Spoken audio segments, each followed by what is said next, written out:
20 ఏళ్ల అనుభవం, 40 ఏళ్ల రాజకీయ జీవితాన్ని మనం పరిశీలించినట్టయితే, ఒక రాజకీయ నాయకుడిగా పరిపక్వత చెందితే ఏ విధంగా ఉండాలి, ఒక అనుభవం ఉన్న ముఖ్యమంత్రి ఉంటే ఏ విధంగా ఉంటదనేది ఎగ్జాంపుల్‌గా తీసుకోవచ్చు.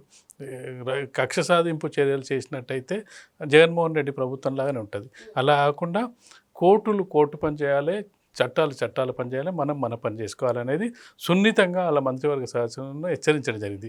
మనం నేరస్తుడని మనం ముద్ర వేయడానికి వీల్లేదు. కేవలం ముద్దాయి మాత్రమే. ఎవరైతే ఆరోపణలను రుజువు చేయనంత వరకు వాళ్ళు నిందితులు మాత్రమే. కానీ నేరస్తులు కాదు. నేరస్తులు ఎప్పుడైతారంటే కోర్టు శిక్షించిన తర్వాత నేరస్తులు అవుతారు. అప్పటి వరకు మనం ఓపిక పట్టాల్సిన బాధ్యత ఉందని చెప్పి డైరెక్ట్‌గా జగన్మోహన్ రెడ్డిని అంత జరిగినాక కూడా ఇన్ని ఆరోపణలు ఉన్నప్పటికి కూడా నేరస్తుడిగా పరిగణించడానికి చంద్రబాబు నాయుడు గారు అంగీకరించారు. ఎందుకు అంగీకరించారు? అది మన బాధ్యత కాదు. మన బాధ్యత ఏంది? దానికి సంబంధించిన దర్యాప్తు సంస్థలు వివరాలు సేకరించాలి, కేసు నమోదు చేయాలి, దాన్ని కోర్టుకు సమర్పించాలి.